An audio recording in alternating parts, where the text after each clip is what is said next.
Okay, so I'm going to go into part two, which is exploring data and data summarization. Okay, and there's a file here. Now notice that these data files, they all have different postscripts on them. Okay, can you see them on your laptop as well? Are you on Blackboard? If you go to session two, part two, that folder, you'll find these files on your desk. You'll find these files. Notice they have different postscripts. The ones that say XLSX, those are of course Excel files. The ones that say .sav, it's the same data. Notice file name's the same. It's the same data, but as an SPSS file. And the ones that they say .csv, that's a comma delimited file. That means that each individual field is separated with a comma, name, comma, address, comma, that kind of thing. That is the kind of file typically that you would use or import into R if you're working with R. So really, we only have a couple of different files here. So I'm gonna, we're gonna look at the file as an SPSS file because I want to discuss some of the ways that we might work with data and display data. And there's some exercises up here, SPSS, exploring data with graphs and numerical summaries, data summaries, just to show you that. I'm going to click that and open it up, one of them. And basically, it's an exercise that you can go through. I'm going to do it kind of free form. This will actually step you through it. In other words, tell you to open up that North Carolina birth data. That's NC birth 800 mod.sav in SPSS. Open up that file. It'll discuss with you what you'll see in there. It'll talk to you about pasting, copying, pasting a bar chart in here, and so on and so forth. Some exercises for you to do. I'm going to do this free form. You can do it from this kind of document or from this other document. Let me open this one. Yeah. Okay, again, this one's a little bit more instructional. It tells you literally how to go through it in terms of which menus that you click and what route you take to do different things in SPSS, similar to what they're asking you to do on the other document. Okay, I think one of the last things it asks you to do is produce side-by-side box plots. Those of you that started working on the assignment one have noticed that that's one of the problems in assignment one. So literally, this should help you go through that, help you understand how to do that. But I'm going to do that right now, and I'm going to do it kind of free form, so you can get a feel for what I'm doing when I work with data in SPSS and how I play with it. Now, the first thing I want to do is I want to get this file to somewhere where I can work with it. Right now, it's on Blackboard. Okay, so I want the SPSS version of this file, okay, which is .sav. So I'm going to click on my control key on the Mac, and I'm going to click on that. And for you guys that use a PC, it might be right click. I get a drop menu, and I'm going to save this file. I'm going to save it on my desktop. I'm going to go here and navigate to my desktop. You'll navigate to your machine, to wherever it comes up for your desktop, and I'll say save. So right now, SPSS data file is downloaded to my desktop. So if I move this out of the way, okay, I should see that file here somewhere. Let me see if I can't find it. And in fact, I'm going to move it over. Here is that file right there. That's the file I just saved from Blackboard onto my desktop. Now, there's two ways I can open this. One way is that notice that my computer recognizes this as an SPSS file. That's why it gave it that particular logo, that particular icon. I could double click this, right, which would open SPSS and have the data file open. The other way I could work with this is to go and start SPSS. On the Mac, you go down, if you have it saved here on your toolbar on the Mac, on your taskbar on the Mac, you could go down here and just start SPSS from down here. Or if you don't, you could go to your applications folder and start it. On the PC, you go to your start menu, unless you have a shortcut on your desktop. Okay. Same way, you say tomato, I say tomato. PCs and Macs are more the same than they are different these days. Okay, so here we go. First thing that comes up is a template window where you could open up and create a new data set. You could open up recently used files. I don't have any on here right now. You could actually tell this to go away and not come back again. This is kind of the template that comes up when you first start Word. Give you an opportunity to look at files you've worked with before, choose formats that you want, so on. If you want, you can click that to not come up again. I'm going to leave it here so that student, when I do it, that you notice what I do with it. I'm just going to close it, get it to go away. So SPSS opens a blank data file. I could start typing data into this if I wanted to. Remember, in the columns, you have your variables, name, weight, height, blood pressure, and so on and so forth. And in the rows, you have your cases. That could be patient 1. This could be patient 7. This could be rat number 3, rat number 8, and so on and so forth. Those are your individual cases. So since this is blank, I want to work with a file that has data in it. I can go up to File, say Open, and Data, and then navigate to my desktop. So it happened to come up to my desktop right away. If it didn't, it might have come to Users, and I might have to go into my user area and go into my desktop. And if I look, I see that file right here. Notice I don't see a lot of the other files that were on my desktop. And that's because, again, we've spoken about this before, that SPSS, when it opens up, right by default, it's looking only for SAV files, right, or .zsav files, compressed SAV files. So usually .sav, right? If it's an Excel file to import or a comma delimited file to import, you won't see it. So in order to see other file types, you have to click down on this and navigate to the type of file that you're looking for. And in fact, if you're not sure which one it is, you can go down here to all files. In that case, notice there's a lot more files showing up here now. Not all of them things that'll work with SPSS, but you can see every file that's on the desktop since I said that. We're only right now concerned about SAV files. SAS, by the way, is another statistical program like SPSS, similar to SPSS. So here's the file I'm interested in. I'm going to click on that and ask SPSS to open it. Now, first thing that comes up is it says that this version of SPSS is using the Unicode encoding mode. That's the way it's storing data. Recently, a few years ago, SPSS changed its encoding format for data, and it's just warning you that that's the way it's going to encode this. That's a warning because it's telling you that if you use a 5-year-old version of SPSS, if you work with the data here and then save it as an SAS file, it may not open on an old version of SPSS. But we don't care about that because you're only going to be using the version that you're working with anyway. So I'm going to say, yes, I understand that's not a problem. Okay, so it comes up with an output window, actually opens up and describes to you. First thing it told me is my license is about to expire. Right? Hopefully you won't get that. Okay, so the first thing it does is it gives you in SPSS's syntax language, in its computer language, it gives you what that instruction would be if you had to type it in manually, kind of like the way you might do in R. Okay, and what it says is get file equals, and notice this is the path, user, Tony DeVito, desktop, and there's the file name. So this is a description of what we just did with the file menu, with the browser window file menu. Every time we do an operation in SPSS, find descriptive statistics, create a chart, a table, it will give you in the output window the uh, the uh, uh, the coding that you would need in its own language, in its own syntax, if you were going to type in those instructions. You might want to know that. You might want to be able to use that if you're going to repeat the same operation over and over again.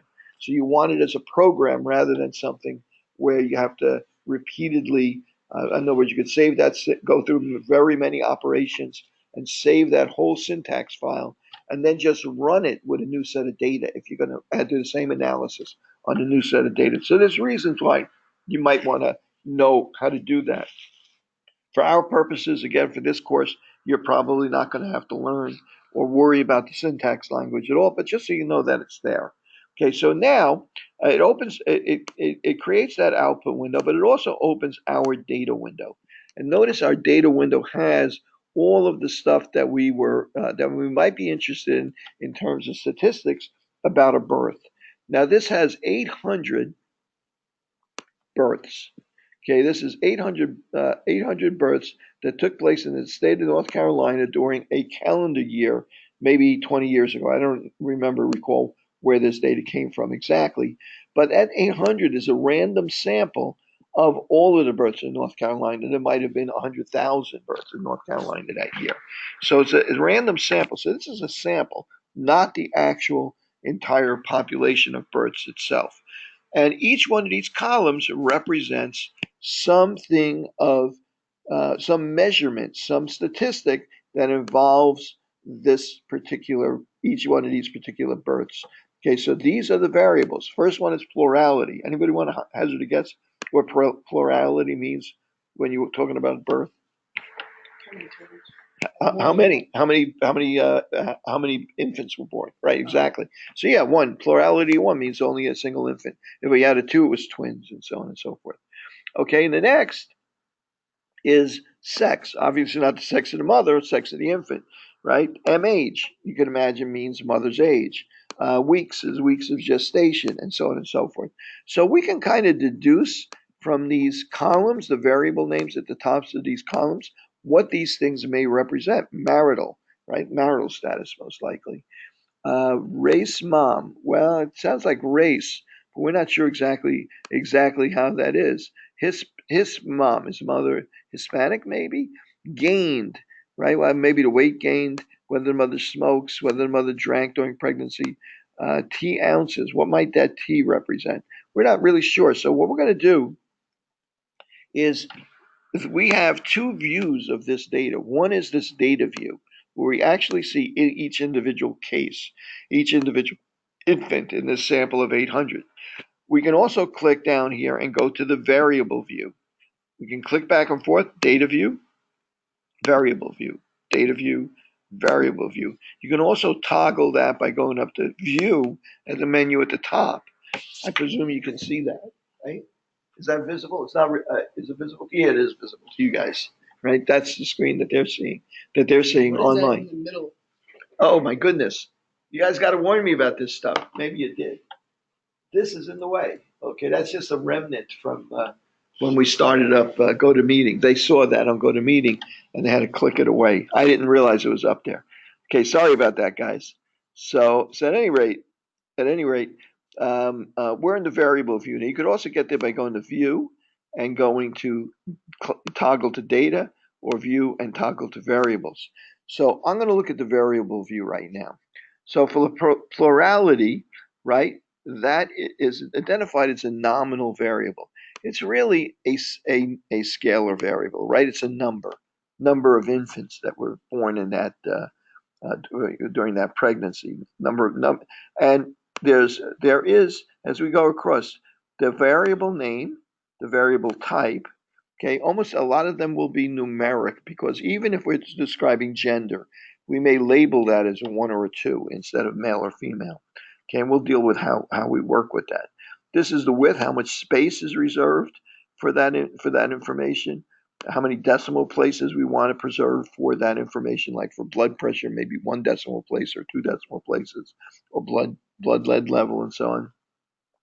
A label. This label is a way for you to let SPSS know that, for instance, MAGE stands for the age of the mother in years. Okay. Now, the reason why we have MAGE here is because SPSS's variable names will only permit letters and numbers, no special characters, no spaces. It has to start with a letter. It can't start with a number. So, and also it's a little cumbersome to use like a long name for a variable name. So in this case, the variable name that was defined here was MAGE, representing the mother's age. Now the only problem is that when we create a chart or a graph, we don't want MAGE, appearing on the chart or the graph, because people who don't know this data won't understand what that represents. So anytime if you apply a label, anytime if you provide a label, anytime that variable name would appear, it substitutes the label instead. Okay, so I'm going to go ahead and take a look at some more of this data. Gender, the sex of the child, mother's age in years. Notice that's scalar.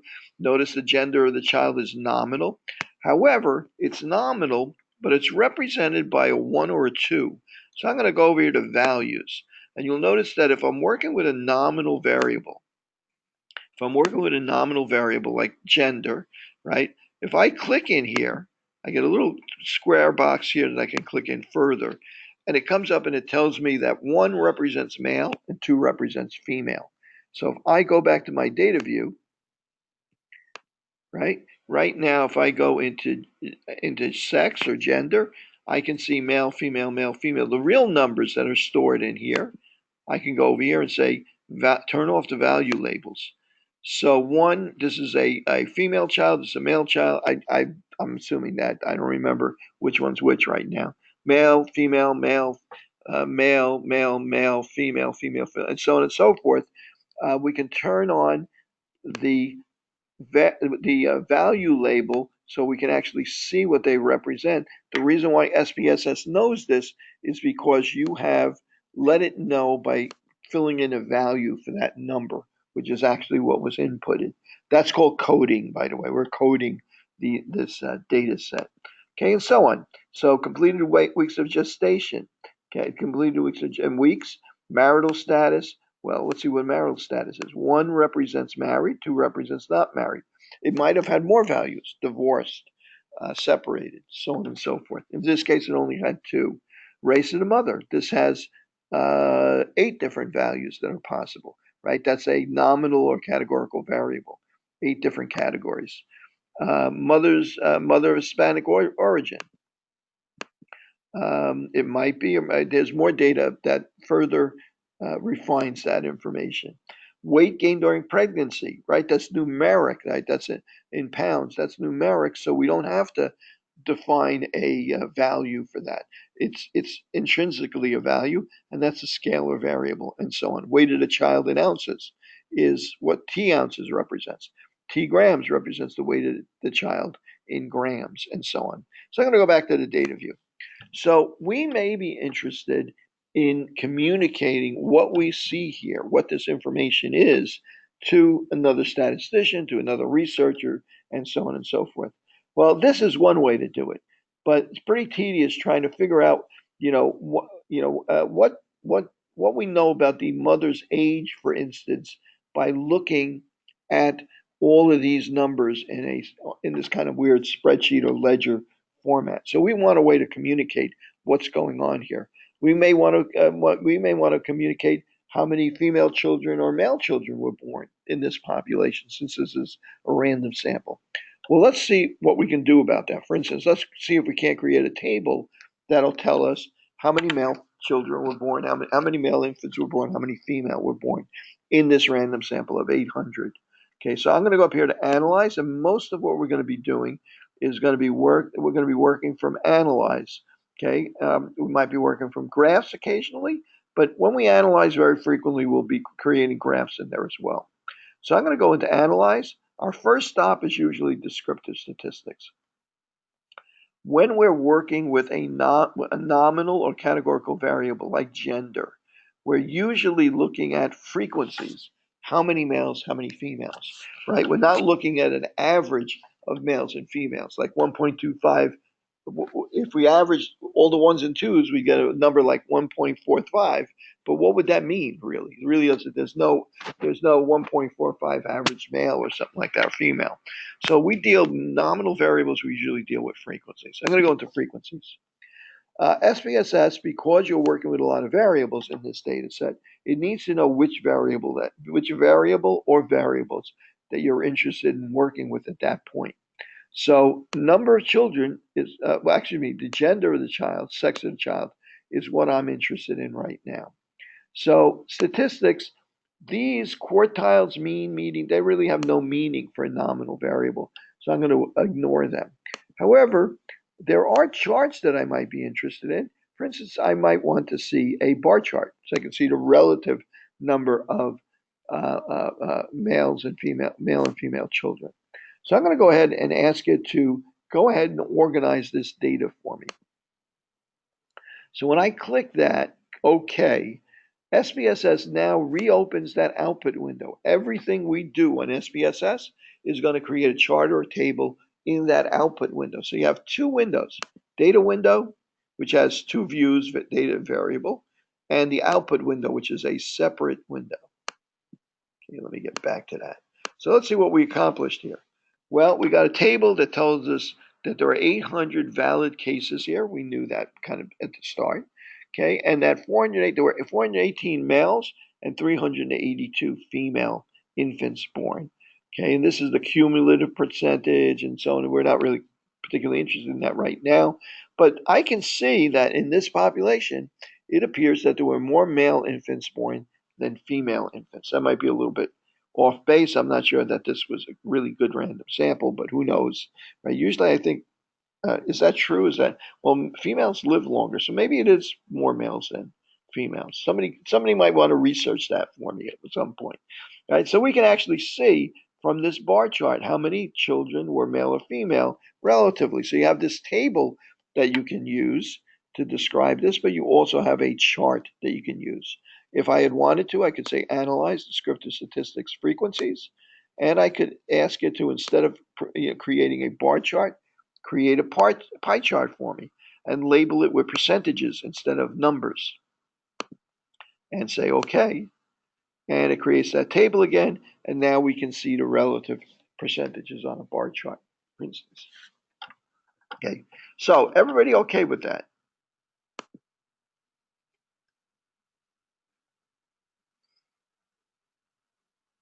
You guys okay with that? Can I get a yes or no? Okay, good. Are you guys trying to follow along with me? Have you downloaded the file and you're working with SPSS? Okay, if you're not doing it now, if you're watching this in the video, I suggest you actually download the file and do these operations yourself. It's one thing to watch me do them, but you actually, I think, learn a little bit more by doing them yourself. Okay, so let's move on from there. Let's go back to that data file. I'm going to move this out of the way so I can see the data file. Let's go back to this data file, and let's take a look at another kind of data here. Okay, so for instance, let's say, actually, before I do that, there was a race of the mother. There was a variable here, a nominal variable that had more than two values. Okay, let me see what I can do with that. Analyze descriptive statistics frequencies. Again, it's a nominal variable. I'm going to put sex of the child away. I'm going to look for race of the mother. I'm going to move it in here, and I'm going to ask it to create. Let's go to bar chart. Let's go back to a bar chart, but with percentages. I'm going to click OK. Okay, and now it analyzes for me the number of white babies that were born, black babies that were born, American Indian, Chinese, Filipino, Asian or Pacific Islander, and so on and so forth. And I can see from this bar chart the relative frequencies of these various different ethnicities in the bar chart that I created. Again, if I wanted to, I could have made that a pie chart. In general, statisticians usually don't frequently use pie charts, but they are kind of neat at any rate. Okay, and let's see what that looks like. Okay, there we go. Okay, you can get an idea, pretty easily get an idea of the different ethnicities in terms of the quantity of infants, the number of infants that are involved. Okay, now the other thing that you can do with this is that you can click on any of these. Notice a box forms on the outside, so you know it's selected. You can say copy or Control C, and you can go to a word processing document. Okay, open up a file. Okay, and you can type a report. Frequency, let's see, relative rate of births by ethnicity, North Carolina. So you might create a report, and I'm going to paste that chart right into here. Okay, bingo. So we have that chart in there. So if you're making a report if you're doing a thesis or something like that, you analyze data in SPSS. You can copy and paste any of the charts, tables, or other output that you have from SPSS into a text processing document or a word processing document, so that you can use that usefully outside of this program. Now, when you save this information, when you save this, if you save the data file and close the the output file, all you will have saved is the data file. Similarly, if I save the data, if I've modified the data and I save the output file, but I don't save the data file, I won't have saved my changes in the data file. So you have to save these files separately. Say, go to the data file and say save as or save, and go to the output file and say save as or save. One is going to be saved as .sav, and the output file is going to be saved as a .spo. The other thing you can do with the output file is you can say file, and you can say save as, and no, I don't have it there. I got went to the wrong spot. You can say save, and let me see if I can find it. Export, and you can choose to save it as a rich text file. A rich text file is basically very similar to a Word document. So I'm going to just say, I'm going to give it a name. I don't know why it says Kyle.doc. I don't know how that got there, right? I'm going to say test.doc. It's going to go on my desktop. I'm going to click OK, and it's going to export it. And if you go to my desktop, you'll find that Word document. So that Word document will have these charts and graphs in there. So later on, you can actually go there and cut and paste them out of there as well. Um, uh, so in many of the assignments that we're going to work with, where you're going to use SPSS, I'm going to be asking you, rather than giving me an output file from SPSS, because most people you're going to communicate this information to are not going to own SPSS. So if you give them an output file, it's useless to them. But almost everybody's going to own Word. So if you want to communicate a chart or a table or something like that to someone, you need to understand how to copy and paste it into a Word document, so then you can give that person the Word document so they can view it and use it usefully. Okay, so that's how we would deal with categorical variables, right? So now let's take a look at how we would deal with numerical variables like a mother's age, right? So let's say that we wanted to describe to someone what we understand about the mother's the random 800 randomly selected births, about the age of the mother for those births in North Carolina. So I'm going to go up to Analyze. I'm going to say Descriptive Statistics, except this time I'm not interested in frequencies. I want to summarize this data, not just list how many 29-year-olds, how many 28-year-olds, and so on and so forth. So I'm going to go into Descriptives. And I'm going to say, let's move the age of the mother into the variable box. We could actually do more than one if we wanted to. We could do weight of the child at the same time if we wanted, but I'm going to work with the age of the mother. So I'm interested in knowing what the dynamics of this is. Where's the middle? What's the average age of the mothers? What's the minimum age? What's the maximum age, and so on? What are the quartiles, and so on? So I'm going to go and move that. Go ahead and move that in there, and I'm going to go up to options, and among my options that are already pre-clicked is the mean. It's going to find the mean of the age, mean age for all these mothers. But it's not going to find a variance. Let's click variance. Let's click range. We learned about what that was last session, right? Range is just the minimum to the maximum. So I'm going to go ahead and click those. I'm going to say continue, and I'm going to ask it to go ahead and do that analysis. Of course, when I click OK, what's going to happen? The output window is going to open up again. And it's going to add my analyses to the ones that I've done already. And what do I have? I have 800 subjects, right? The average age is 26.9, a little less than 27 years old. The youngest person in this random sample is 15. The oldest is 42, right? This was about 20 years ago. Right, nowadays, with fertility treatments and stuff like that, you might expect to see older, considerably older women being the upper range of this. And the range is the difference between the maximum and the minimum, which is 27 years. We have calculated, SPSS calculates our standard deviation.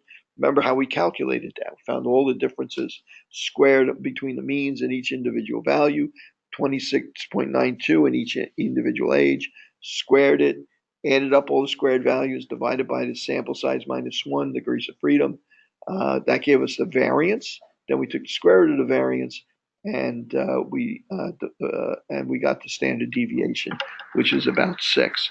Later on, that's going to be a very important number to us because it's going to really tell us a lot of information about how variable this sample is. Okay, so that's pretty interesting, right? That gives me some good information. Well, let's go a little further.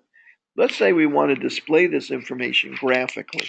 How can I do that? Well, I'm going to go up to Graphs, and I'm going to go to, I'm going to use legacy dialogues for our purposes.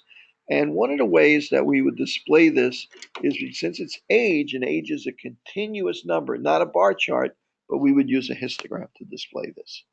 Okay, so I'm going to take the variable I'm interested in, the age of the mother. I'm going to move it into the variables box. You can do other things with this, but I'm just going to leave it at that and say OK. I'm just going to ask it to create a histogram for this collection of 800 ages. Okay, I hit SPSS, and here's histogram that we've created. Okay, and this gives you an idea of how these ages are distributed. SPSS decided for itself what ranges to use for the age. Like, it looks like it used a single year, like 30, 31, 32, 33, and so on and so forth for each of the ages. So this represents the frequency, the number of women that were that age. We know that the mean is somewhere around 29, almost 27, I think, somewhere around here. Now, this is the highest peak. That there were 58 women that were, let's see what age this looks like it is, that look like to be about 26. Anybody remember what that's called? The most frequent value? Mode, exactly right. Right, so that's the mode, right? And the standard deviation describes the spread of these values. The minimum value looks like 15, right? That we know that. And there are actually more than one 15-year-old. And the maximum value is 42, as we saw before. But now we see that distribution graphically. We also notice that it has a distinctive pattern here, doesn't it? It's kind of bell-shaped, right? We're going to talk about that as we move on, this idea of a normal distribution. Okay, it has qualities that would suggest it's a normal distribution. It's symmetrical, has a bell-shaped curve. The extremes, you have fewer and fewer people in the extremes, more and more people in the middle, right? So as you get further from the middle, the frequency of people that represent that value go down. Subjects that represent that value go down. So let me do another one here. Let's see, graphs, legacy dialogues, see if there's anything else here. How about a box plot, right? Remember we said a box plot might be pretty useful to us. So there's only one variable, so I'm going to call it simple. I'm going to move the variable in here, and let's see what else I need to know. Here, category. Okay, variable is the number of children. That in here. Category is the X is the, and that I need it up here. Okay, and category axis. No, not, I got the wrong one. Age of the mother in years. Okay, no, don't have to worry about that. Why labeled cases by, I don't know, I guess I'll put another one in here. That's not what it's waiting for. Okay, let's see what that produces. Okay, produced two box plots. It gave me the ages. Actually, I guess that particular graph function will only produce side-by-side box plots, right? Not a single box plot. But don't worry about it. I'll show you how to do a single box plot in a second. What it did was it made two box plots, one for the range of ages for married women, one for the range of ages for unmarried women. Let's put that aside from now. I'm going to show you a simpler way to do that coming up here right now. Okay, so notice as we did all of these things, it's like a ticker tape, right? It continues to add to the bottom of it. You can navigate around it by clicking on the left-hand panel if you want to jump around if you have a lot of analyses. But each one adds on to the end of the other. And as you perform each one, you get the syntax, the wording that you would use to do this analysis if you were going to write a program in SPSS to do this. You don't need to write a program because we can use the menus instead. So I'm going to go ahead and move along with this, and I'm going to say, okay, let's take this to the next step. I'm going to say analyze, and I'm going to say, let's see, descriptive statistics, descriptives. I'm going to try something maybe a little bit more interesting. Maybe let's take a look at uh, uh, the weight of the child in ounces. And I'm going to say, let's see, options. And it's going to calculate all these different things for me. I'm going to click OK. And let's see, what's the average weight of the child in ounces? The mean weight was 116 ounces. The standard deviation was 22 and a half. And the minimum weight was 12 ounces. That's extremely premature child. And the maximum weight was 169 ounces. That's a little painful. So I'm going to go next. I'm going to go to analyze. I'm going to say to myself, well, I have an idea of what the range and what the distribution, what the middle is, and for all of these births in this sample. But is there a difference in the average weight at birth of children that were born to mothers who smoked during pregnancy or didn't smoke during pregnancy?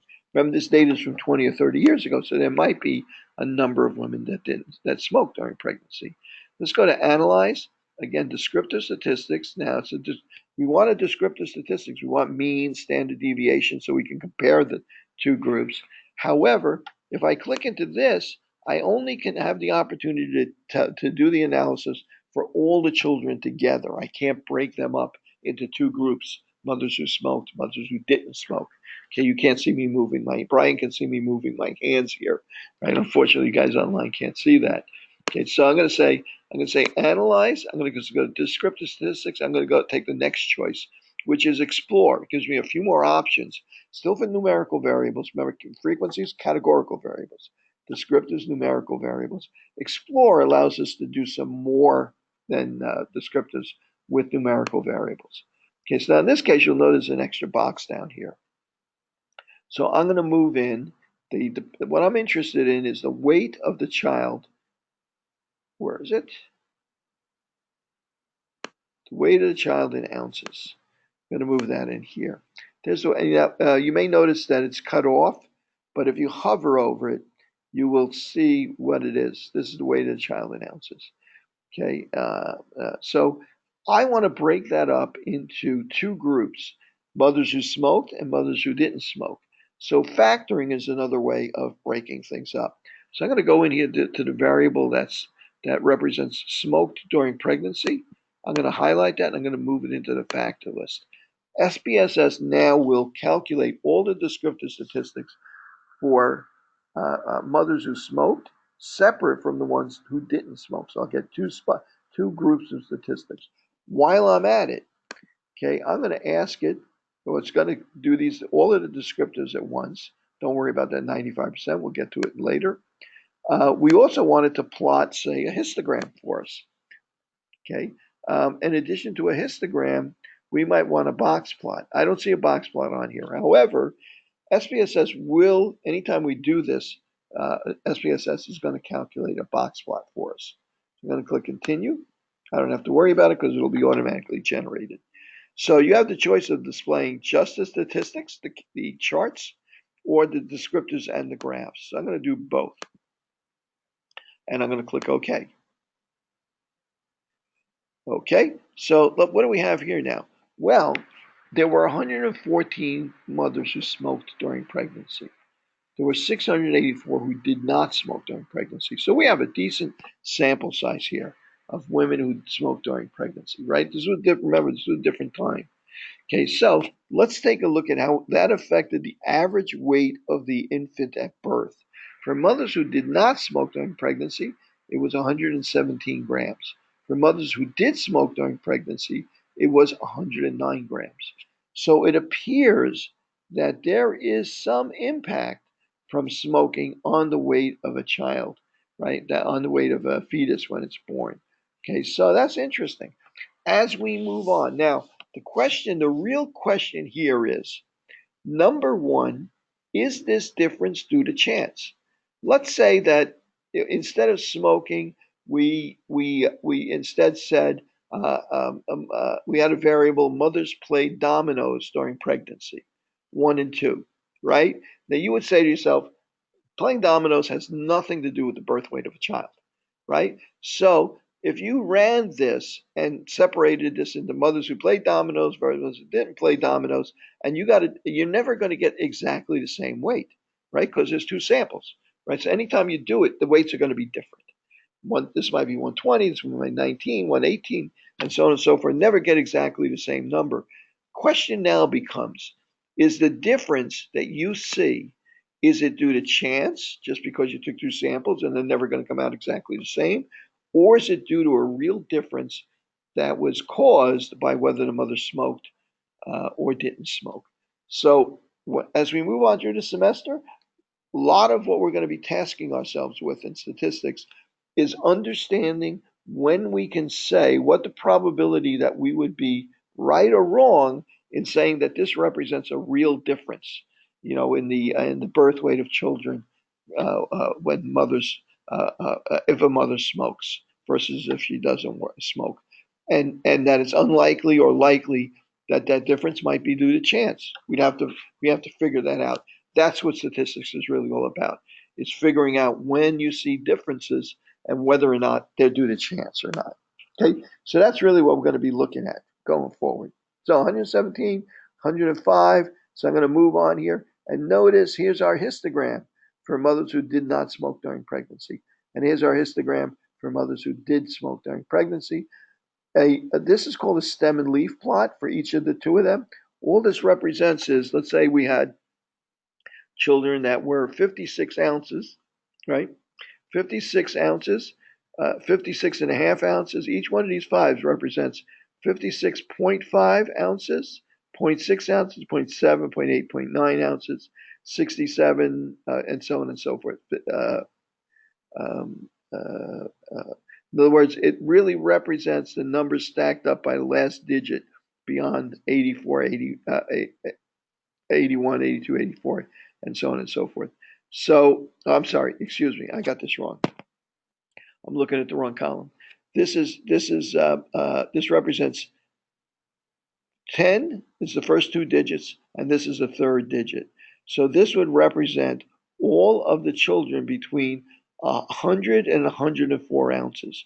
So you have one, two, three. This represents the third digit for each child. So 100, 100, 100, 100, 100, 100, 100, 101, 101, 101, 101, 102, 103. So by looking at the length of this, it gives you the number of children that were between 100 and 104, which is basically the same thing that the histogram does. So this is called a stem and leaf plot, right? Because kind of this is the stem and that's the leaf and so on. But we used to use these widely when computers were mostly text. That's some of you guys that are a little older can remember that there weren't most computers early on didn't have a lot of graphics capabilities, so you might use this to represent your histograms held sideways instead of being able to create a chart like this. Now, I'm going to ask you guys that are online, and Brian, what can you tell me about this distribution? It kind of looks like a bell curve, but we got something funny going on here. What is that property that you see in this distribution? What would you call that? What can you say about this distribution? Is it normally distributed? Kind of is, but it's got a problem, doesn't it? What is that problem called? Okay, Ange, Angelia, what is that problem? Okay, it's in assignment one, right? Right, it's skewed. Okay, it's skewed. You're saying it's more skewed to the right. Angeline, did you agree it's skewed to the right? How about you? Do you agree it's skewed to the right? Okay, you're all wrong. Let me tell you why you're wrong. You got the right idea. If you are a normal person, you would say, oh, there's more values to the right, right? It's heavier on the right here. There's more people in these things in the right here, right? A normal person would be, that would be the reaction. But we're statisticians. We're not normal people, right? So the way this works is that let's say you're interested in the mean. The mean is the middle value. It's the average, arithmetic average. The median is something different. It's the middle value. It's the middle person, right? So let's see. The middle child, whatever weight that middle child is going to be here. And if this is a perfectly normal distribution, it's symmetrical, it's bell shaped. The median and the mean are in the same place. Okay, everybody got a handle on that? The median and the mean are the same in the normal distribution because it's a perfect bell curve. It's symmetrical. The left side is a mirror image of the right side, so the two of them line up perfectly. They're both right in the middle. Okay, now let's take a look at this one. This one, well, what happens here? You have some children that have very low birth weights. So those very low birth weights, they don't affect the median very much because there's very few children involved, right? The median stays the same. It doesn't change. But the average goes down because a very small number averaged with all these other numbers or a very large number averaged with all these others pulls the mean away from the median, right? So the median, the middle stays pretty much where it was, but the average gets pulled to the left. So this is called skewed to the left. It's also, since if you look at a number chart, the numbers go lower, so it's also called negatively skewed. Skewed to the left or negatively skewed. If this were flipped around, you would say it's skewed to the right. Make sense? Okay, so that's the way you should look at it from now on. Okay, good. So we all agree now this is skewed to the left because it's going to pull the average down. Right? I'll give you another example. In our class, you guys get your public health degree and nutrition degree. Which program? Nutrition. You get your degree and so on and so forth. You go out into the world, and let's say that we have about 12 or 15 people in this class, and the average and most of the salaries are 70,000, 80,000, 60,000, 70,000, and but one person gets a contract in the NBA and he's making 5 million next year, right? Does that change the median, the middle value, very much? No, it doesn't. But it skews the average enormously, right? All of a sudden, the average salary in our class of 15 people is $750,000. But the middle value is still $60,000. Hasn't changed much. That high value skews it to the positive side or to the right because it pulls the average up, right, away from the middle or the median. Okay, good. All right. So hopefully one of you will, score big on the lottery or something like that, or whatever, or find a really good job in nutrition, making a ton of money. So at any rate, so that's the idea. I want you to understand that about how this works. Okay, so to make a long story short, I'm going to do another one of these: analyze, descriptive statistics, explore. Okay, and I'm going to examine the weight of the child, looking at it from the perspective of whether the mother, let's see, what else can I check with here? Weight of child, whether the mother drank alcohol during pregnancy. There's going to be a problem with that. You're going to see the problem pretty quickly. It's underneath smoke. Oh, there you go. Good. Thank you. You can move that into the factors list instead. Now, all of these stay the same, the plots and the statistics. Until you quit SPSS or change it, it's going to stay the same. Okay, so here is a very interesting. Let's see, 116. Mother did not consume alcohol during pregnancy. The mean weight was 108. Mother did not consume is 108. Mother did not consume is 116. We got a similar result to what we got for smoking, right? Is one of these more reliable than the other? Right? Just taking a look at this. Do you think our first analysis on smoking was more reliable? In other words, the difference was real?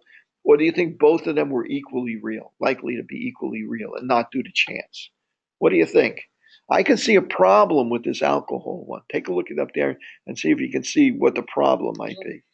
There's only four. It's a tiny sample, right? So this is not going to be a very reliable result because the sample size is so small for women that that admitted drinking alcohol during pregnancy.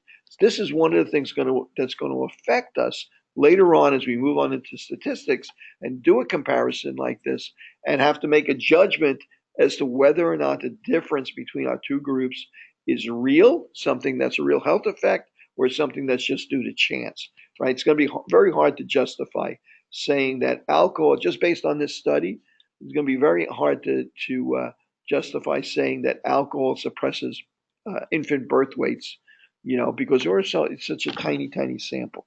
Okay, but that doesn't mean it's not true. But it means that it's hard for us to prove it. It's harder for us to prove it mathematically. But that'll make more sense as we go forward. So do any of you guys recognize what we've just done here? What is this very similar? This is very similar to the last two problems on homework. Last two problems on homework are basically what I've done here. Okay. When you get SPSS installed, when you guys online get SPSS installed and you work on the homework, then, and if you are delayed in getting SPSS installed, do the homework anyway. Do the questions that you can answer anyway, because I want you guys to keep up, even if you don't have SPSS installed yet. Because as long as you get it, you work on the homework or do at least one submission at or before the due date, then as far as I'm concerned, you can go back and redo it again later for a higher score as many times as you want to. The object here is I want you to know how to do it, right? Not that you have to do it know how to do it on a particular day, right? So that's important. I want you guys to keep up with that. So when you get SPSS installed, you can go ahead and go back and do it again. If you have SPSS, this is very similar to what we're asking you to do in SPSS. So I'm going to put this away. And if again, on your own, if you want to, you can open up that document that we have. Okay, I'm not going to bother to save it here. Oops. Yes, that's okay. Close it. No, I don't want to save it. So as I said, I'm going to get rid of this document also. You have what you need here to go ahead and do that part of the homework. And these two different this exercise basically is the second one is an exercise. This first one is kind of instructional, tells you how to answer the questions in the second part. But we've also done that now online as well. Okay, so let me see what I had planned next. Okay. So I was going to take a break. Let's move on a little bit to get started in probability, and then we'll take a short break. Okay, so I'm going to go back to sessions.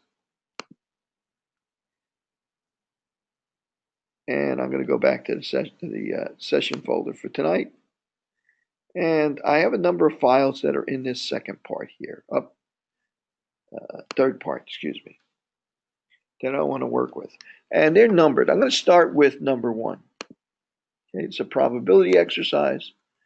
Okay, and I'm gonna try and work with this in a manner that relates to something that feels real world. Okay, I'll probably be posting a video on Venn diagrams and things like that, so you can review that and try to understand it on your own, and maybe even give you like a question or two about it. But for now, I want to just talk about probabilities just in general. Okay, so I'm going to take a hypothetical situation that the probability that a person in a population is insured is 80%. That probably is true for New York City, right? If you were just going to generally talk about population of New York City, probably 80% of them have medical insurance right now, either to work, Medicare, Medicaid, wherever it might be from. Okay, if you choose one person from that population at random, what's the probability that that person is insured? Feel free to type in an answer. Overall, the population, 80% are insured. What's the probability any individual person is insured? Same thing, right? It's 80%, 0.8, right? That's the probability that any individual person is insured. Now you choose 3 people from that population. Person 1, person 2, person 3, all 3 of them chosen at random. What's the probability that all 3 are insured? I'm gonna preface that with something else. I'm gonna flip a coin, right? What's the probability that that coin's gonna come up heads? It's 0.5. It's 1 and 2, or 0.5. What's the probability if I flip 2 coins that both of them are going to be heads? Well, it's 0.5 and then also 0.5 for the other one, so it's 0.5 times 0.5, right? The odds multiplied, so it's equal to 0.25 or 1 in 4. What's the probability that you'd toss 3 coins and they all came up heads? It's going to be 0.5 times 0.5 times 0.5, and that's going to be equal to 0.125, right? If you multiply that out, 1 in 8, right? 1 in 2, 1 in 4, 1 in 8, right? So we can see that we can, if they're randomly selected, the probability that they would all come up with that same conclusion is we just simply multiply the probabilities. Okay, so same thing with this insured. If the probability of any individual being insured is 0.8, what's the probability of 3 of those people? If we randomly select 3 people, all 3 of them being insured, it's going to be 0.8 times 0.8. Let me try this again. 0.8 times 0.8. I'm having a problem with that. Times 0.8, which is equal to, let's see, 0.64 times 0.8.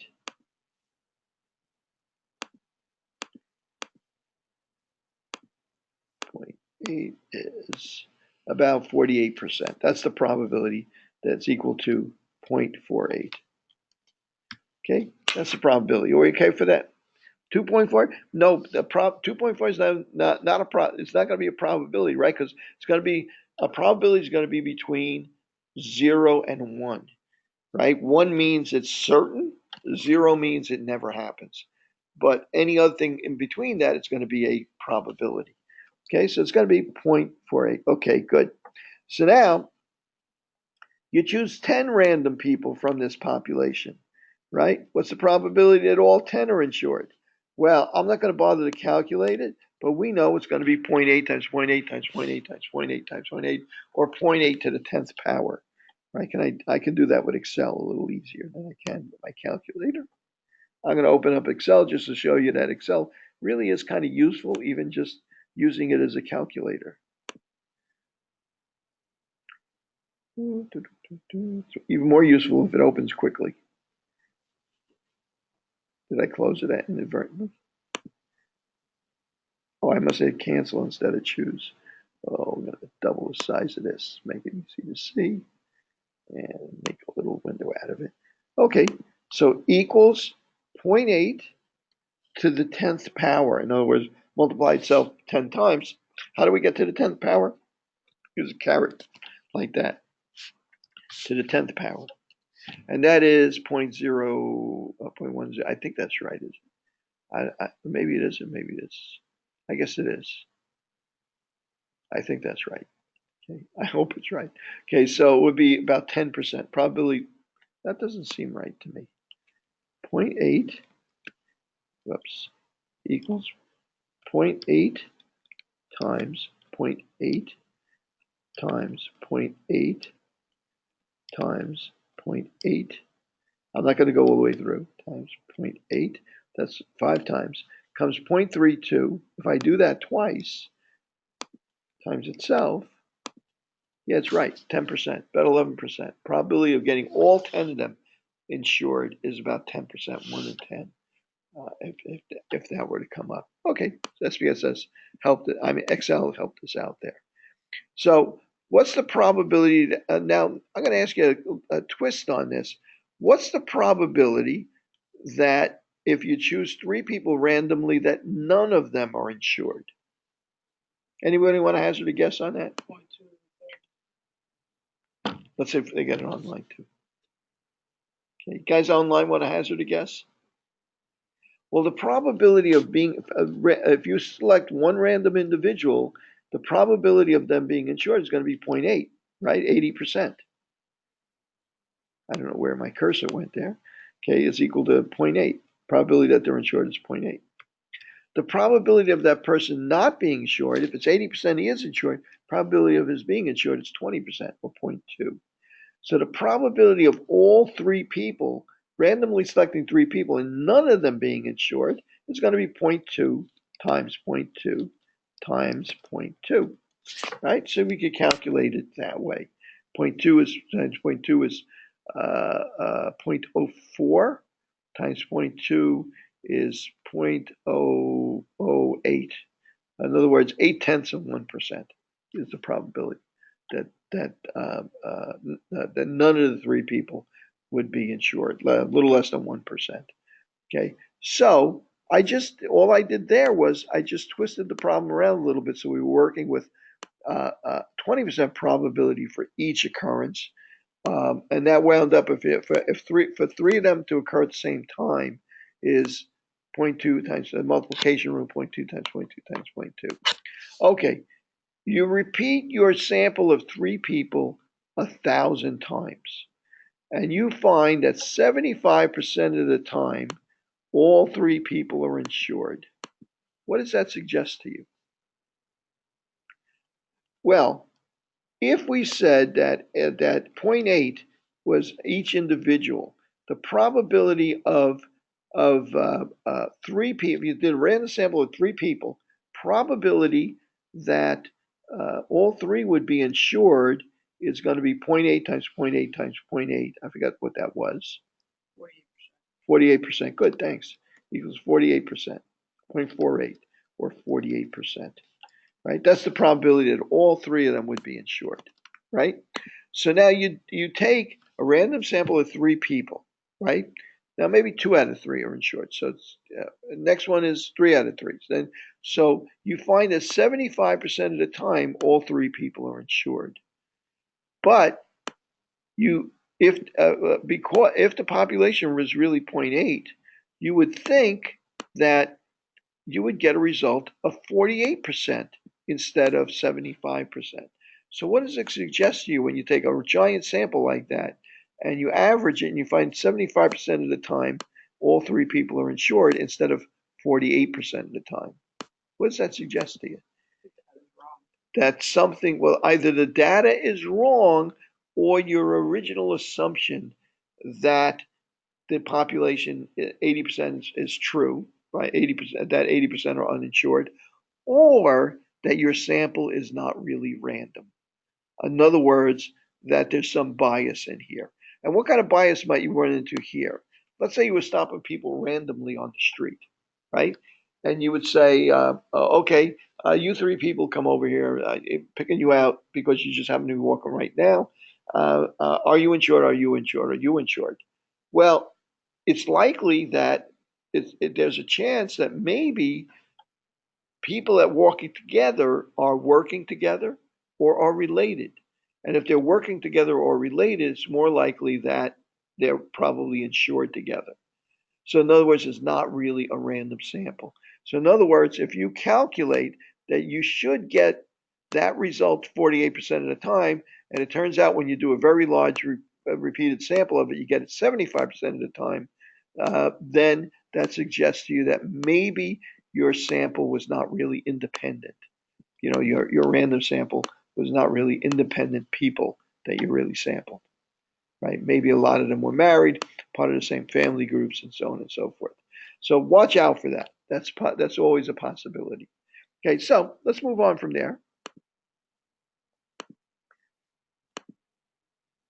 Okay, let's go to number 2.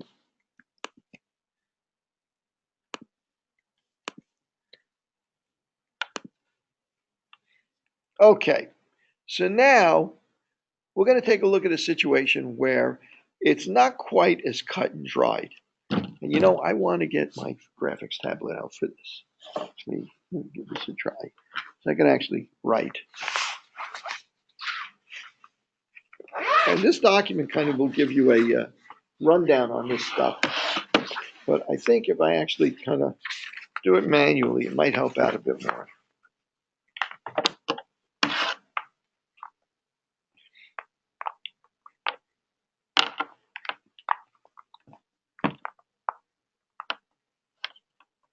Let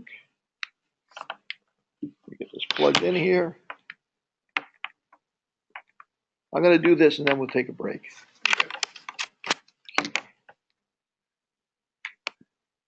Okay. Let me get this stuff out of the way. And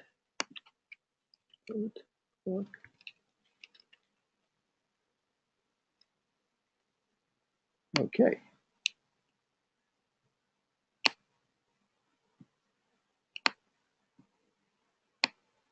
Let me move that out of the way. Okay. So hopefully if this works right. Yeah, I think it might. Okay, so now let's say I toss 3 coins. I'm going to take 3 coins. 3 coins. Not cooperating here. 3 coins. Okay. Maybe it's because this is highlighted. See if this writes a little bit better here. No, I'm still not. Take 3 coins. That's a little bit better. And I'm going to flip them, right? So for the first coin, we're not always going to get all 3 coins being heads, right? In fact, we're going to get some random association here. This one might be heads, this one might be heads or tails, this might be heads or tails, and so on and so forth. So on our first coin, we have 2 possibilities. Our first coin, when we flip it, can be either heads or tails, right? And the probability of it being heads is 0.5. Probability of it being tails is 0.5 also. So now, if I got a head on the first coin, the second coin has a 50-50 chance of being heads or tails as well, right? So now the third coin might be, I could have gotten heads, and then my third coil now also has another 50-50 chance of being heads or tails, 0.5 and 0.5, equal chance of being either.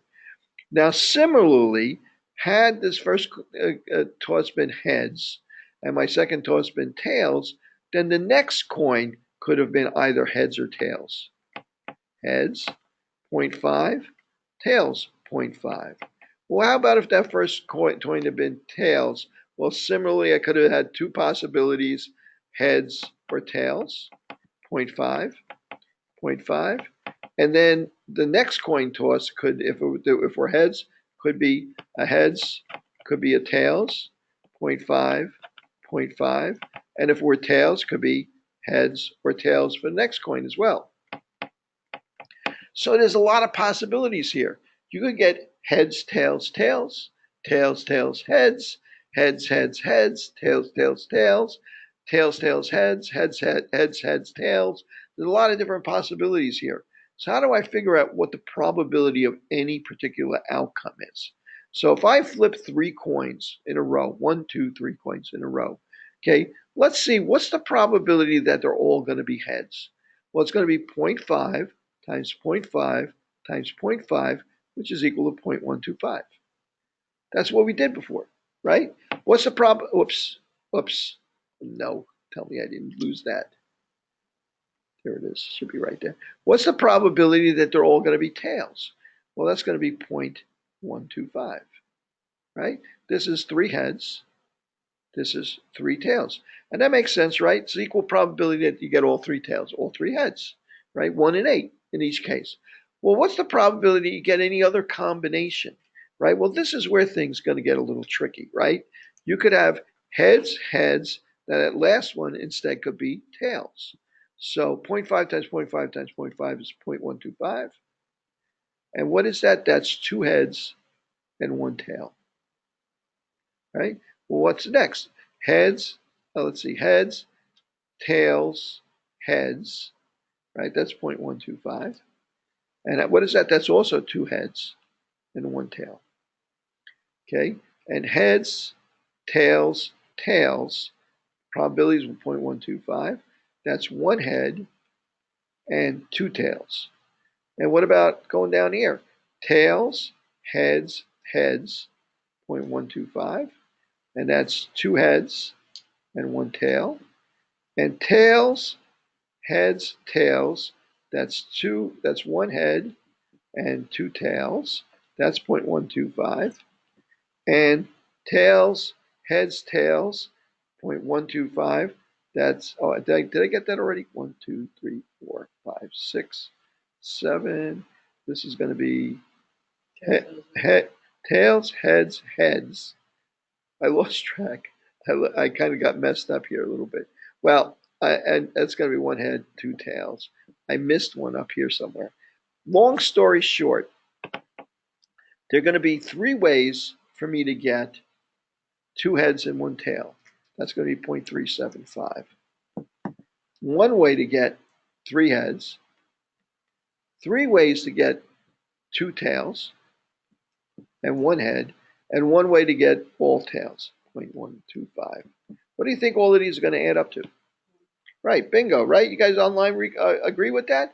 They're going to add up to one because we've explored all the possibilities for the outcomes here, right? All the possibilities add up to one. So the probability of getting two heads is 0.375. Probability of getting two tails is 0.375.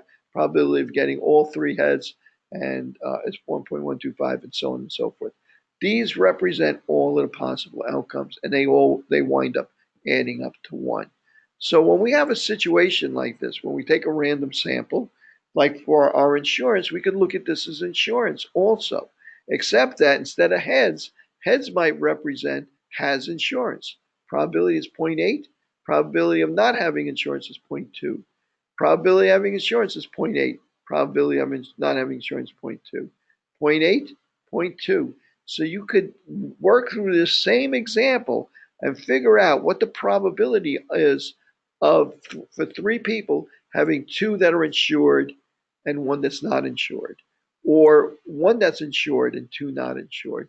You can work through this probability tree exactly the same way with these different probabilities. And if you notice that there is let me move this out of the way, in the table on Blackboard, in the chart on Blackboard, whoop, I gotta get back out to it.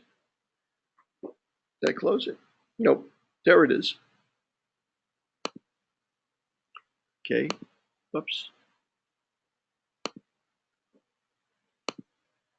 On Blackboard, I actually work out an example like that. Okay. And the example that I chose here is what's the probability if a student randomly chooses answers in a series of three multiple choices questions with options A through E. What's the probability to get all three correct? What's the probability to get all three incorrect? And what's the probability to get two or more correct? Okay, well, how would we figure that out? Well, same way we just used that probability tree before. Okay, the probability that since there's five choices and he knows nothing about the answers to those questions, chances that he would get the first one correct is 20%. Chances that he would get it wrong is 80%. So you can go through the tree. So let's say he gets the first one correct, right? Probability of having is 20%. Probability of getting the next one correct is 20%, 20%. So 0.2 times 0.2 times 0.2, the probability he would get all three right is a little less than 1%. It's 0.008. You might remember we did that exact same thing with the insurance. It's probability you get them all wrong. Probability you get them all wrong is about 51%. 0.8 times 0.8 times 0.8, 51%. But the probabilities in between are going to represent the circumstances where you get these other outcomes. What's the probability they get the first one right, second one wrong, the third one right? Is going to be 0.032, right? And you can actually see here, correct, correct, correct, correct, incorrect, incorrect. And just like before, you can see what all these probabilities are, and you can add them all up together, and they're going to, since they represent all the possible outcomes, they're going to add up to one. But if you wanted to know what's the probability of getting two right and one wrong, well, there's a lot of ways for that to happen.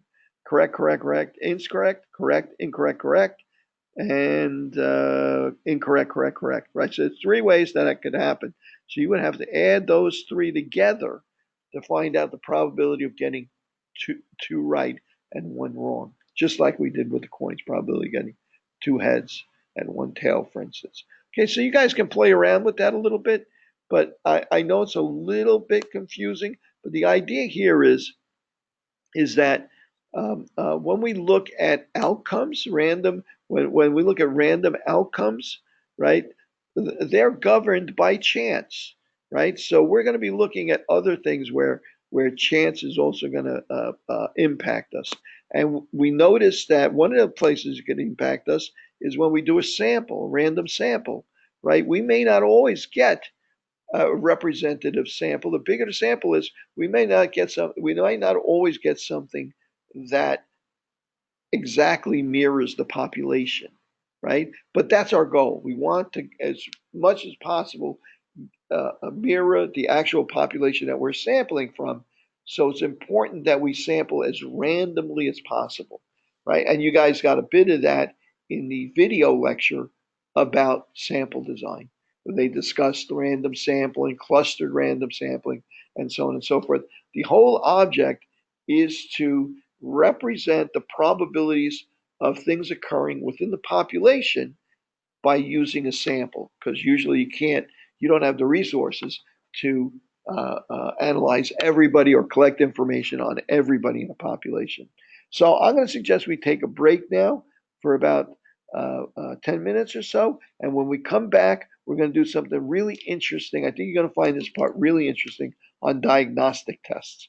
Okay, so you guys, Ange and Angelia, let's take a break for about 10 minutes and we'll get back together again. Bye. I'm going to leave this running in the meantime, so you'll see a blank screen. You'll see my screen, but we won't be here right now. Okay, and I'll mute.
Okay, let me get this started again.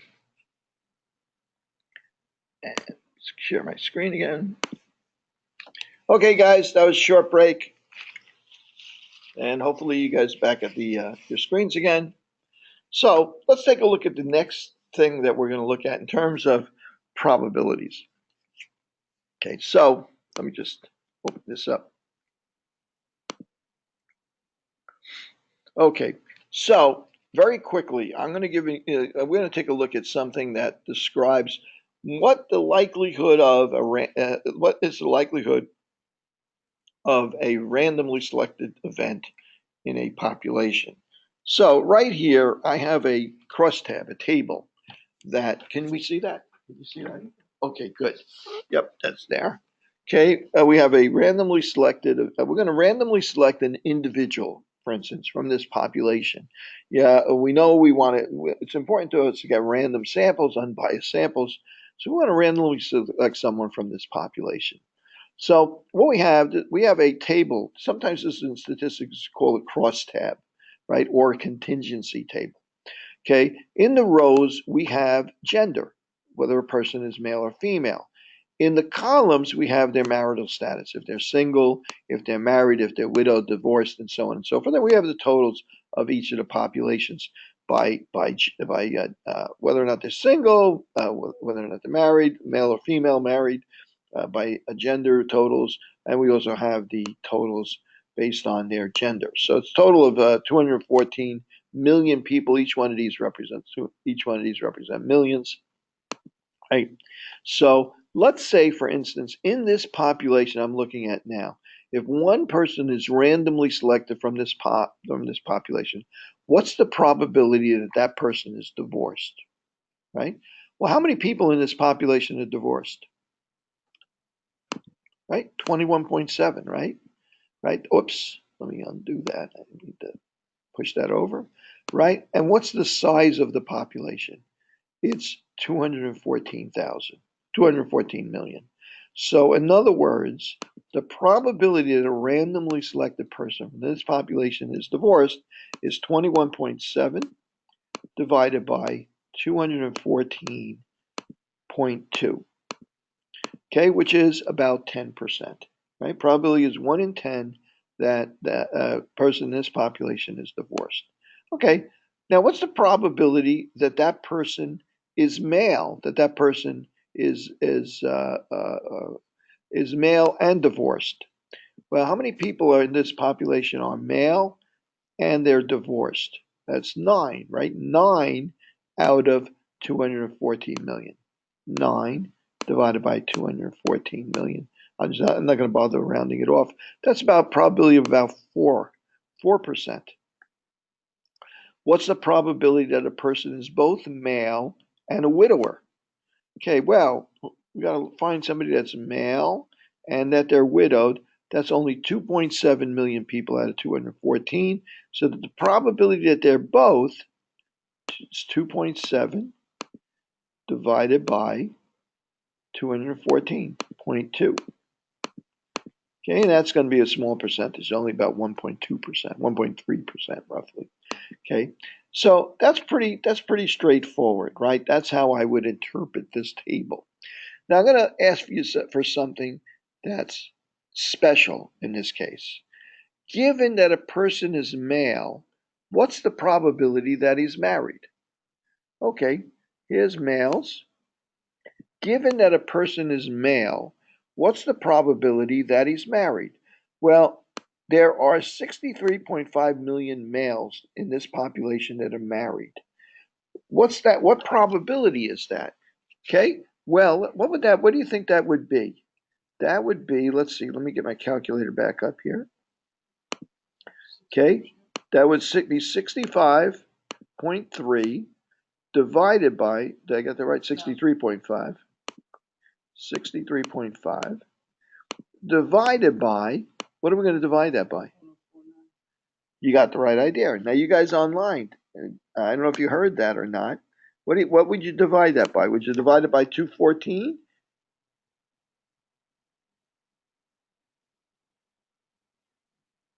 No, okay. that's the impression you would get, right? But no, you would divide that by 104.9. 104.9. So the probability, if a person is male, given that a person is male, the probability that he's married is about almost 61%. Why did I use that 104 instead of the 214? Well, because we started with a condition that given that the person is male, in other words, the rest of this table doesn't matter. We're assuming that the person is male, so only these numbers are relevant now. So that's a condition of that's called a conditional probability. Given that a person is male, what's the probability that he's married? There are 105 million males, 64 million of them are married, so it's roughly about 60%, 63.5 divided by 104.9. That's the impact of a conditional probability. And conditional probabilities get important pretty quickly, and we're about to see why. Okay, so now I'm going to open up this document. And this document we talk about, and you can you can work through as you on your own. You can actually fill these in, but I'm going to do it myself using Excel. Okay, so you can actually use this document if you want and fill the numbers in, but I'm going to do it from scratch with Excel. Okay, I'm going to start with a population of 1,000 people, right? Total population, total sample or population. If this is a random sample, it would be a sample of 1,000 people or a population of 1,000 people. I'm going to start with that, but I'm going to start with some certain assumptions. I'm going to be looking at a diagnostic test for nickel sensitivity. Now, I know I have a little bit of, if I wear a stainless steel back watch, I get a rash. I've got nickel sensitivity. In fact, a lot of people have nickel sensitivities these days because people have piercings and stuff like that, and they get sensitive to the stainless steel. A certain percentage of it has a small amount of nickel in it. As you sweat, it dissolves, and you can get some irritation from it if you're sensitive to it. Right, so we want to have a diagnostic test for nickel sensitivity, but we want something simple. So let's say there's a drug company that has developed a test for nickel sensitivity.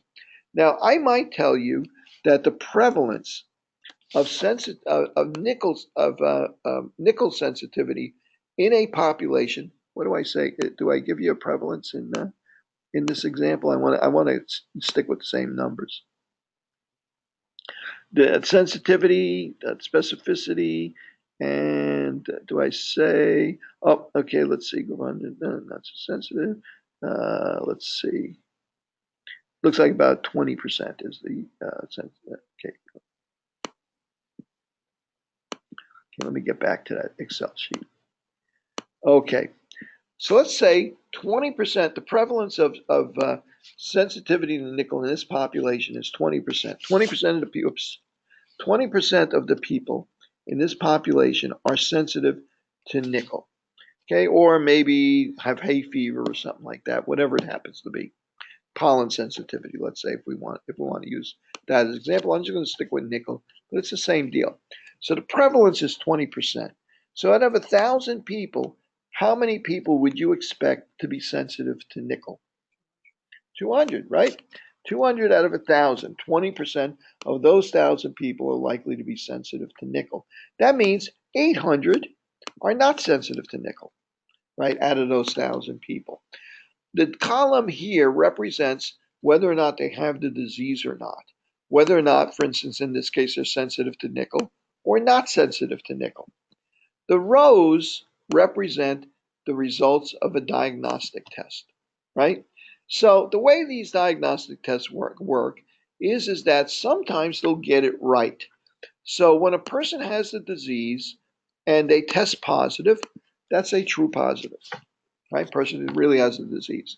Occasionally, the person will have the disease, but he tests negative. That's a false negative. It tested negative, but he's got the disease. That's a false negative. And alternatively, person might test positive and not have the disease. That's a false positive. And in this case, the person doesn't have the disease and tests negative. That's what you want to see. That's a true negative, right? So in the rows here, we have all the positive results. In the rows here, we have all the negative results. In the columns, we have all the people that have the disease, and all the people in this column, we have all the people that don't have the disease. So I'm going to describe this test, and I'm going to tell you that this test has a sensitivity of 80%, 0.8. What does that mean? I missed a few. Sensitivity of 80%. What that means is that 80% of the time it's right in diagnosing people that have the disease. So 200 people have the disease, it's going to get it right 80% of the time. 80% of those 200 people, it's probably going to diagnose 160 people as having nickel sensitivity. It's going to get it wrong. If it gets it right 80% of the time, it's going to get it wrong 20% of the time, which is 40 people. Well, how about for people who don't have the disease? Well, there's another term for that. That's called the specificity. Specificity of the test. I'm going to say for this particular test, the specificity is 0.9.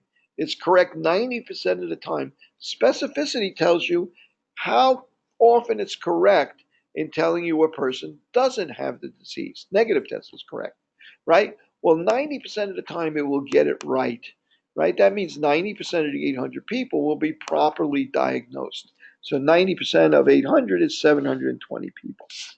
But it's going to get it wrong 10% of the time. You're going to get 80 people that don't have the disease that test positive. So that's going to be a false positive, right? So if I look at this, if I apply this test, this diagnostic test, to 1,000 people in this population, I will get 240 people that test positive, and I will get 760 people who test negative. Okay, that's a pretty interesting test, right? Pretty good test. Okay, so now I'm going to ask you something. If you are one of these people that test positive, what's the likelihood that you actually have that disease? That's called the positive predictive value. Okay, we have a name for that. Positive predictive value. I'm going to spell it out positive predictive, just so you can remember it, value. Okay, what is the positive predictive value of this test? Well, I'm going to say, let's see, out of 240 people, it got it right 160 times. So 160 divided by 240, the positive predictive value is 67%. 67% of the time, it will correctly diagnose you as having the disease if you have a positive test. Well, what is the negative predictive value? In other words, if you get a negative test, what's the probability that you really don't have the disease? Well, that's the number of times it got it right over the total number of people that tested negative. So that's going to be equal to 720. It got it right for 720 people out of 760 people who don't have the disease, who tested negative. Okay, so its negative predictive value is 95%. In other words, if you tested positive, you're 95% certain that you don't have the disease. A lot of screening tests are like this, right? A lot of screening tests give you results that are not perfect. Sometimes you get false positives, sometimes you get false negatives, right? This is a pretty good test here that if you're right 67% of the time, well, unfortunately for those people that it got wrong, these false positives, these 80 people, that may mean they go on for further treatment or they have to go for more invasive testing and so on and so forth, or expensive testing. So it's not good for them, right? But however, it caught of the people that had the disease, it caught 80% of them. So it was a pretty good test from that perspective. But unfortunately, for those, it's not perfect. So 5% of the time, it will tell if you get a negative, you might have the disease. 33% of the time, you test positive, maybe you don't have the disease, right? So now, let's take a look at this. I'm going to change one thing. Okay, I'm going to take the same numbers here. I'm going to go down here. Okay, and the next time you have to take a diagnostic test, I want you to think about or ask the doctor what the positive predictive value of that test is. Okay, and or research it online for that matter. So now I'm going to do the same thing here. I'm going to change one thing. I'm going to change the prevalence of the disease. So instead of having a disease that 20% of the people have, I'm going to say it's a disease that, say, 2% of the people have. Prevalence is only 2%. So out of 1,000 people, how many people are going to have that disease at 2%? 20. How many people are not going to have the disease? 980. Okay, good. So out of those 20 people, the sensitivity hasn't changed. It's the same test. Out of those 20 people, how many is it going to correctly predict have the disease? Looks like 16 out of 20, 80% of them. And 4 of them, it's going to get wrong. It's going to miss 4 of them. They're going to test negative even though they have the disease. Well, how about for our specificity? 90% of the time, it's going to get it right, right? So 90% of the time is, let's see, 980 times 0.9. 980 times 0.9 is equal to 882. So 882 of those people are going to be correctly diagnosed as not having the disease, test negative, and they are negative. How many of them test positive, though? Well, it's going to be the difference. 98 test positive, right? In other words, 10% of that 98 wind up testing positive. How many positive tests do we have now? Right? Same test, different, the lower prevalence, the only difference. Well, now we have 108, 114, it looks like, right? Did I get that right? Okay. How many people tested negative? 886. Okay, adds up to 1,000 as we would expect. Okay, so now I'm going to calculate my positive predictive value. My positive predictive value now is going to be equal to the number of people that have the disease that tested positive over the number of people that tested positive altogether. Whoa, my positive predictive value is only 14%. In other words, if you test positive in this test, you have only a 14% chance of having actually having the disease. What did we change? The only thing we changed here was the prevalence of the disease in the population. It's still the same test. It's still the same valid test. 80% of the time it gets it right, 90% of the time it gets it right in that situation. It's a pretty good test, but the prevalence has changed. So when you have a disease that's a low prevalence in the population, your positive predictive value goes down. It suffers. Why does it suffer? Because you wind up getting a lot fewer true positives, and more false positives. So you wind up getting a lower positive predictive value. You could also calculate the negative predictive value if you wanted to here. Okay, that's equal to 882 divided by total number of people that test negative, 886. Oops. And that's equal to, oops, it says 1 only because, yeah, it's formatted because of the formatting. Okay, about 99.5% of the time, it's going to be right at telling you you don't have the disease. But this is a problem. What does this mean? That means that 85%, 86% of the people that take this test that have this condition, whether it's nickel sensitivity, pollen sensitivity, cooties, whatever the disease happens to be, 86% of those people are going to have to go on for further testing. Okay, so it really is valuable to understand how diagnostic tests work like this. So what does this tell you? This tells you that diseases that have a very low prevalence at any given time, you screen a lot, do universal screening, screen a lot of people, even though maybe a relatively accurate diagnostic test, maybe a sensitivity of even 90 or 95%. and specificity of 95.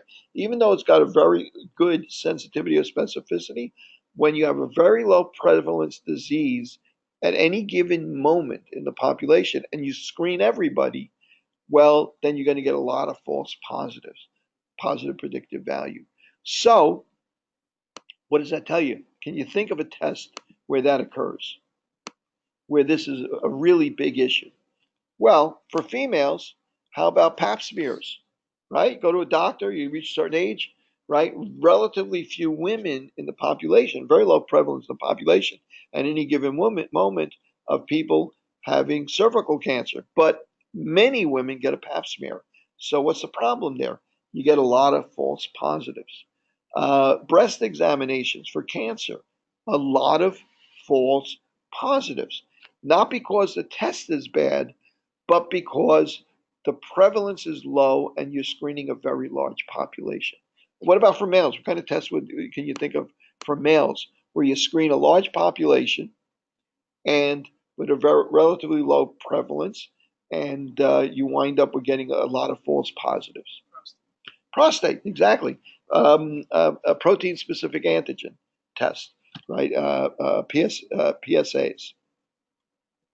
In my head, I always think PSLs because I'm a jet season ticket holder and I'm thinking private seat license instead of private protein specific antigen, but it's PSA, not PSL. And so at any rate, so there's a test for males. So this is a common issue with screening tests where you're screening a large population where the prevalence of the disease in the population is relatively low. Well, why did I bring up this stuff with diagnostic testing when we were talking about a probability? Why did this come up now? Because these are probabilities that we're dealing with.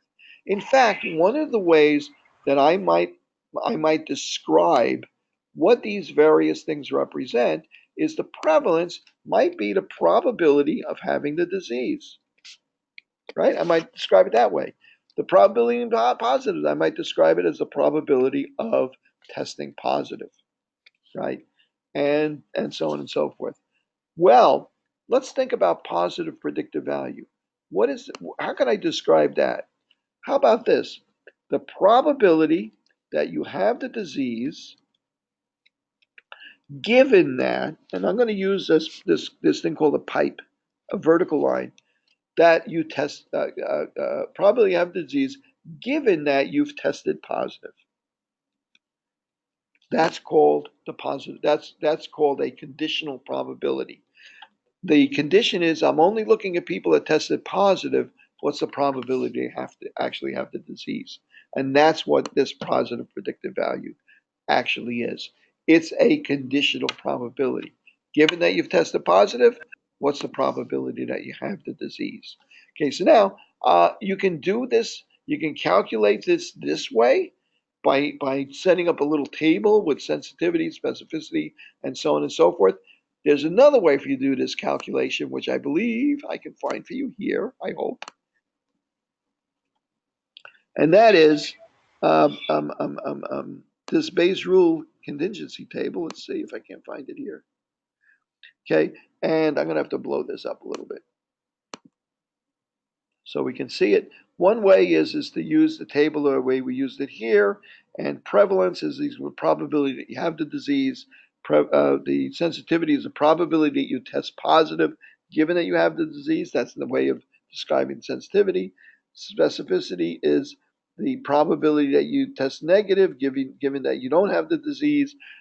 So these are all ways of describing this. But the real interesting thing here is the positive predictive value. The probability, in other words, you could do it this way. The probability that you have the disease given that you tested positive. Okay, that's how we would describe that in that notation. Okay, now, if you don't want to go through this table, you can actually do this calculation using this formula. The positive predictive value is equal to the sensitivity times the prevalence over the sensitivity times the prevalence plus 1 minus the specificity times 1 minus the prevalence. Okay, I'm going to leave you with that So you could actually plug in these numbers. In fact, let's do it for one of these. Let's do it for the second one that we just did. Okay, the positive predictive value, the top part of this equation is going to be equal to, it's going to be equal to the sensitivity times the prevalence. What did I say sensitivity was? You remember? Point prevalence. Was point the sensitivity was 0.8 equals 0.8 times, whoops, 0.8 times the prevalence, which was 0.02, I think. Correct? The second one, okay. That's the top part of this. The bottom part has two parts I got to add together, so I'm going to do them separately. That's equal to the sensitivity times the prevalence, which is the same thing, right? Which is the same thing I just calculated, right? So I'm going to put that there too. Plus 1 minus the specificity. The specificity was 90%, so that's going to be 0.1, 10%, times 1 minus the prevalence. Prevalence was 0.02, so this is going to be 0.98. And I'm going to hit enter. Whoops, I forgot to put the equal sign in there.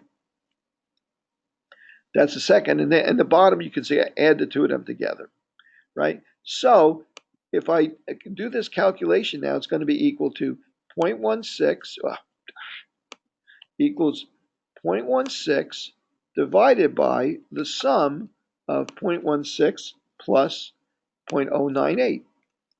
And I'm going to hit enter, and it comes out to 14%. And what did I calculate it was before by using this table? 14%. And I got the same answer. Why does this work? I'm going to leave you to think about it. But think about what the number on top represents over the number on the bottom. And then kind of relate that in your head to where those same numbers are located here. And I think you'll find out that you're really doing the same thing here that you did with this kind of like convenient table that we produced. Okay, but you can calculate this either one of those two ways. And a dirty little secret, you can go online and you can find, actually you can do it with this Excel table, you actually fill in the numbers. I've given you a place where you can actually fill in the numbers here and do it. Or you can go online and okay, and Google positive predictive value calculator.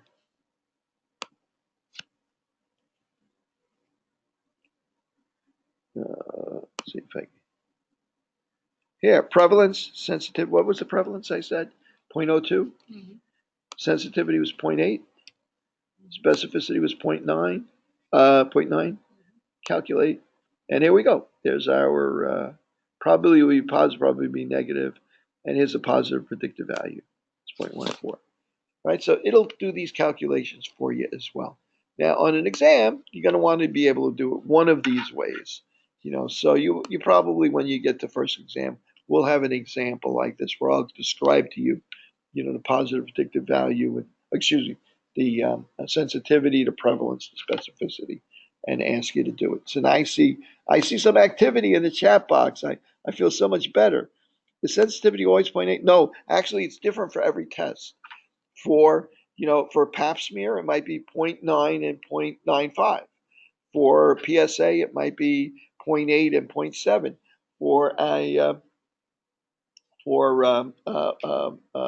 an HIV test, right? Which you don't want false positives on HIV tests because you freak people out, right? So you want a test that has very few false positives, but it's still a good screening test. In the beginning, in the early 80s, I don't know, some of you guys might be older if you were medicine then or hematology then. There was a screening test for HIV that had a relatively poor positive predictive value, and the more accurate test, the gold standard test, I think it was called a Wasserman or something like that, took a week or two more to run, and it had a much better predictive value, right? But the problem is that when you took the screening test, a lot of people that did not have HIV got an initial positive test and then had to sweat out a week before they got the results of the other test. And back in those days, there was no effective drug treatment and so on and so forth for HIV, no effective drug program for it. So it was really kind of a dramatic diagnosis, right? So that was a problem. So yeah, so all these different tests. So next time you have to do a test, whether it's a cardiac stress test or a ultrasound test or a allergy test, ask the doctor or look up online what is the positive predictive value for this test? What's the sensitivity and prevalence for this test? And you might find some interesting results, on that basis. So I think now's a good time to call it a night. We didn't get to uh, um, uh, condition to calculating standardization and adjustment of data, but I'm going to move that into next week, maybe just do a video on it. Okay. So Professor, yes, there was another question. yes. Was there Is another? are the numbers always provided for the sensitivity and specificity? Yeah, if you want to be able to predict a positive predictive value, you need the sensitivity and specificity. And how would you get that? Well, the drug company or the clinic that would produce that test, they would do research. They would test people that they know have the disease and see how often it really predicts it on positive people and test it on people they know do not have the disease and see how often it correctly predicts that, and that's what would give it that's how they would determine the sensitivity and the specificity of that test. And also, as they go along and use it, they collect data. Well, later on, if a person got a positive test, if they go on for more definitive testing, they then would have a better idea of whether that test was right to begin with, whether it was a true positive, and they could calculate the sensitivity that way. For instance, when they diagnose cardiovascular disease, they might use an exercise stress test, or they might use what's the name of the test they use? The EKG, an EKG, or they might use the one with the nuclear material where yeah, no, it's not barium. It's a radioisotope that is absorbed by muscles, as you get blood flow through them, and they can tell that whether or not you or your heart is fully oxygenated with exercise, and they can predict whether or not you have stenosis, you have narrowing of the arteries or something like that. Now that test is a lot less invasive than a angiogram, where they run a tube, run a catheter, and they up to your heart, and they release a dye, and so on and so forth, and is more hazardous, right? So there is for those kinds of tests, a stress test, an EKG, there's going to be a predictive value for those. There's going to be a way to determine whether or not this other test, whether or not whether or not you're likely to have heart disease or not. But then, if your test is positive, if that screening test is positive, then they might send you for an angiogram, which is a test with a lot more hazards, much more invasive and hazardous and expensive test. So, for instance, in that situation, you might wonder if you have to go for an exercise EKG, and the doctor says, "Oh, I see something unusual here. I want to send you've got a positive test, based on this exercise EKG. I want to send you for an angiogram." You might ask him, "What's the positive predictive value of this technique, of this test?" Right? So, and that would give you kind of a picture of what the likelihood is that you actually have that condition as you move on. Same thing for a pap smear or for a breast cancer, for mammogram, and so on and so forth. But yeah, you would get that. You would have to know that number to calculate the positive predictive value.